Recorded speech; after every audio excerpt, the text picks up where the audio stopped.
സംസ്ഥാനത്തെ വിവിധ ദേവാലയങ്ങളിലും പാതിരാ കുർബാന നടന്നു. സിറോ മലബാർ സഭ ആസ്ഥാനമായ മൗണ്ട് സെയിന്റ് തോമസിൽ നടന്ന തിരുപ്പിറവി കുർബാനയ്ക്ക് സഭാ അഡ്മിനിസ്ട്രേറ്റർ സെബാസ്റ്റ്യൻ വാണിയപ്പുരയ്ക്കൽ കാർമ്മികത്വം വഹിച്ചു. എറണാകുളം സെയിന്റ് ഫ്രാൻസിസ് അസീലിയ കത്തീഡ്രലിൽ വരാപ്പുഴ അതിരൂപത arch bishop doctor Joseph Kalathiparambil തിരുക്കർമ്മങ്ങൾക്ക് മുഖ്യ കാർമ്മികനായി.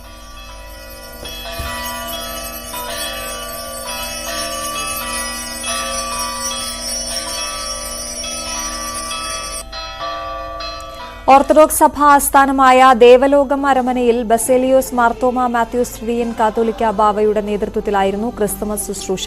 തിരുവനന്തപുരം പാളയം സെന്റ് ജോസഫ് പള്ളിയിൽ ആർച്ച് ബിഷപ്പ് തോമസ് ജെ നെറ്റോ പാതിരാ കുർബാന അർപ്പിച്ചു.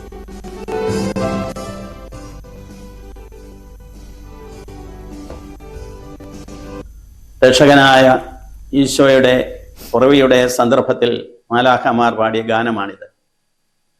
ക്രിസ്മസ് ആഘോഷങ്ങൾ ലോകമെമ്പാടും നടക്കുന്നു. ലോകത്ത് നടന്ന ഏറ്റവും വലിയ അത്ഭുതമാണ് ക്രിസ്മസ്. ദൈവപുത്രൻ്റെ മനുഷ്യജന്മം.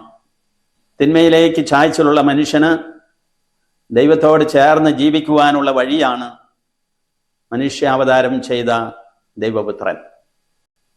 ഈ ഒരു മഹാരഹസ്യമാണ് ക്രിസ്മസ് ദിനത്തിൽ ക്രൈസ്തവരെല്ലാവരും ധ്യാനിക്കുന്നത്, പ്രാർത്ഥനാ വിഷയമാക്കുന്നത്, ആഘോഷത്തിന് അടിസ്ഥാനമാക്കുന്നത്.